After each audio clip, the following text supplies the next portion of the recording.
Beaucoup de personnes voient la blessure comme une fatalité, mais ce qu'il faut savoir, c'est que tout le monde y sera exposé un jour ou l'autre. En tout cas, tous les athlètes qui sont motivés à devenir meilleurs.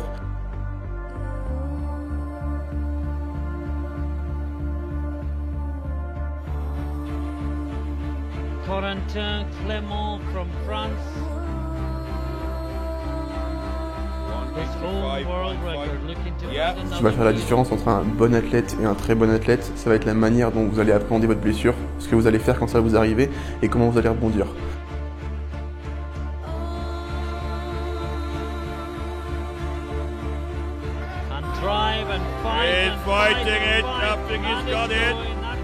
J'ai rarement eu une blessure qui me faisait aussi mal et qui durait aussi longtemps.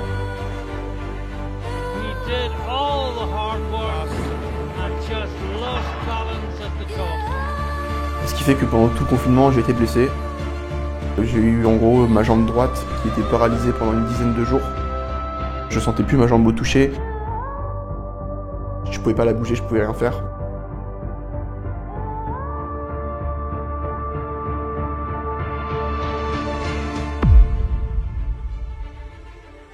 Il faut vraiment pas voir ça comme une fatalité, mais voir ça comme quelque chose qui est arrivé, dans laquelle vous ne pouvez plus rien faire. Et la seule chose que vous pouvez faire maintenant, c'est voir après, ce qui va se passer après.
Donc ce qui s'est passé, c'est qu'avant le début du confinement, ça devait être 2 semaines avant, je me suis fait une petite douleur en fait. Je me suis dit écoute, c'est pas très grave, je vais m'écouter et faire de mon mieux.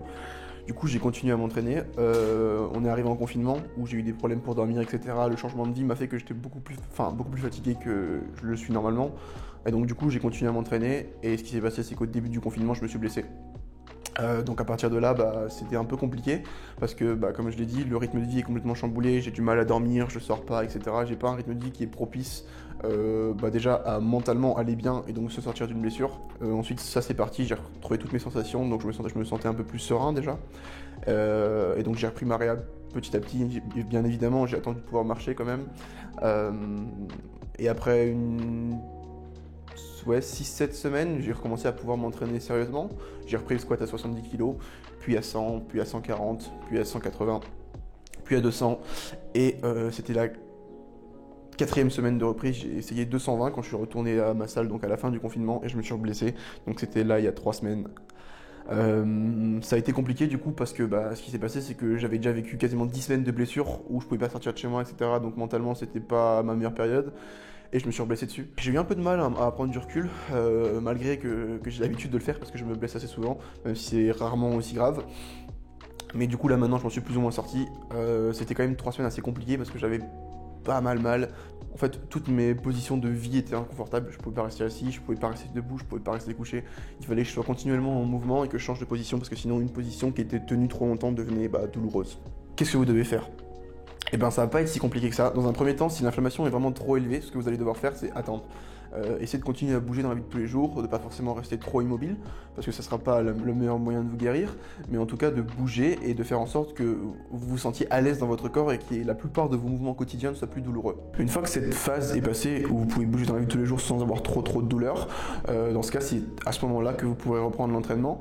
Et cette phase peut durer 30 minutes, comme elle peut durer 2 semaines pour les plus grosses blessures. Donc ça va vraiment être particulier à votre blessure, et c'est à vous d'avoir un minimum de jugeote et de ne pas vouloir aller trop vite, mais non plus de ne pas être trop lent et de prendre trop de précautions, parce que vous perdrez tout simplement du temps. Ce que je conseille, c'est pas forcément de reprendre tout simplement dès le début des exercices très spécifiques, mais peut-être faire des trucs un peu basiques, des fentes, peut-être du coucher aux haltères, enfin voilà, des choses qui sont pas forcément ultra spécifiques à la compétition, mais dont vous avez une intuition qui vont bien se passer et que vous ne voyez pas de problème avec. Par exemple, si vous avez eu un lumbago ou une hernie, je pense que recommencer directement par du squat, premier exercice, premier jour en retournant à la salle, c'est pas forcément la meilleure idée. Une fois que cette étape donc de non-spécificité est passée et que vous vous sentez de nouveau confiant et à l'aise pour reprendre les mouvements, vous allez pouvoir le faire.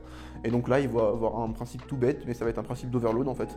Donc il va falloir prendre votre temps, autant que votre blessure vous le demande, et d'augmenter petit à petit les poids pour retourner sur vos charges de pré-blessure. Troisième étape, maintenant, ça va être de retourner à votre niveau préalable, voire de le surpasser. Et donc là, il va y avoir vraiment un côté psychologique, c'est-à-dire qu'il faut que vous évitiez d'avoir la peur de vous blesser, parce que comme je vous l'ai dit, c'est pas une fatalité, c'est quelque chose qui risque d'arriver, et vous devez juste composer avec. Donc vraiment, reprenez confiance en vous, refaites les mouvements comme vous vous sentez bien avec, et n'ayez pas peur de vous blesser, parce que si ça doit arriver, ça arrivera.